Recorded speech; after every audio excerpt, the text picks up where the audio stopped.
Dahil sobrang nagkikrave nga ako ngayong araw na ito mga kakulit sa kwek-kwek, kaya naman naisipan nga namin ng inyong daddy kulit na gumawa nga nito ngayon. Alauna na nga ng hapon nito mga kakulit, at dahil sobrang nagkikrave nga kami sa kwek-kwek ngayon, kaya naman bumili na nga kami ng inyong daddy kulit ng aming mga gagamitin sa paggawa ng kwek-kwek. At dahil dalawa nga lamang kami mga kakulit ng inyong daddy kulit ang nagkikrave sa kwek-kwek, kaya naman 10 piraso nga lamang ng itlog ang aming binili. At pagkarating nga namin mga kakulit dito sa ating munting bahay kubo, agad ko namang nilaga itong itlog na aming binili. Alam ko naman mga kakulit na yung ganitong klase ng merienda hindi na bago sa ating lahat. At yung ganitong klase nga ng merienda mga kakulit napakasarap nga nitong kainin pagdating sa hapon. At habang naghihintay naman kami mga kakulit na maluto ang itlog na aming inilaga, naggayat naman kami ng mga sangkap na aming gagamitin sa paggawa ng sausawan ng kwek-kwek. Simpleng sausawan nga lamang mga kakulit ang aming gagawin ngayon ng inyong daddy kulit. Dahil gusto nga namin mga kakulit ang aming sasausawan ng aming gagawing kwek-kwek, suka na merong sibuyas at pipino at meron ding kaunting durog na paminta. At yung ganitong sausawan nga mga kakulit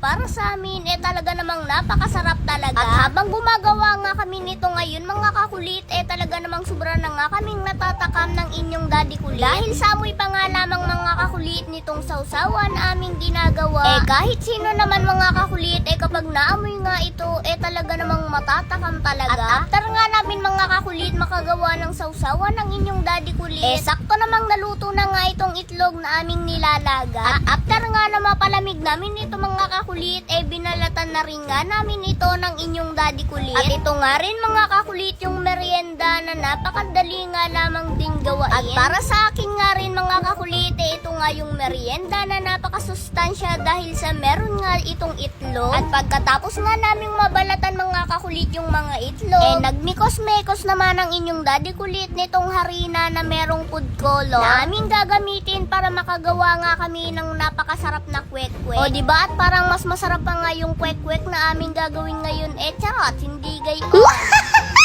At after nga naman mekos-mekos mga kakulit ng inyong daddy kulit, sinunod ko namang isa lang itong aming mahiwagang kawali at nilagyan ko na nga rin ito ng mantika. At habang naghihintay nga kami mga kakulit na uminit itong mantika, amin namang inilagay itong mga itlog dito sa iminix ng inyong daddy kulit. At nung medyo mainit na nga yung mantika, isa-isa naman itong inilagay ng inyong daddy kulit. At yung time nga na yan mga kakulit, sobrang nga akong natatawa sa inyong daddy kulit. Dahil ang sabi ko nga mga kakulit sa inyong daddy kulit mabilis lang palang maluto yung kwek-kwek. Ang sabi naman ng inyong daddy kulit maya-maya nga daw hahanguin dahil baka nga daw hilaw pa yung itlog. Kaya naman nagtaka nga muna ako bago nga ako mapatawa dahil ang alam ko nga niluto na nga muna namin yung itlog. At ngayon nga mga kakulit finally nakagawa na nga kami ng napakasarap na kwek-kwek. At kung nagkikrave ka na nga mga kakulit sa aming ginawang kwek-kwek ngayon panahon na para nga gumawa ka na nga rin. Charot, hindi gayon.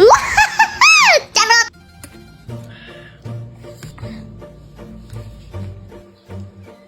Dahil lamang mga kakulit.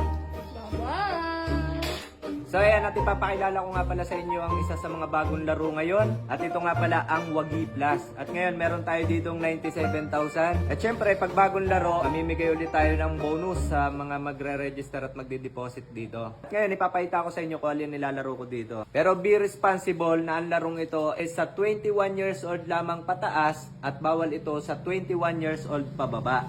Okay. So dito ang gawa ko, nagbabay bonus ako. Nagbay bonus ako ng 4,000. Okay, ayan. Uy, free tennis spin agad dyan. O, diba? Okay, spin. Ayan. 60. So ito, gagawin mo lamang libangan. Siyempre, ulitin ko, be responsible. Bawal ito sa 21 pababa. Ang kailangan lang maglaro dito is 21 pataas. At syempre, ulitin ko ulit, ang itataya mo lamang dito yung kaya mo lang at yung kaya mo lamang mawala. At yung may extra income lamang. Uy, ang laki nun. 500. Okay, 350. 60.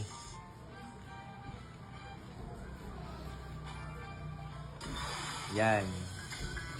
Yan na napanalunan ko ngayon. 4,170.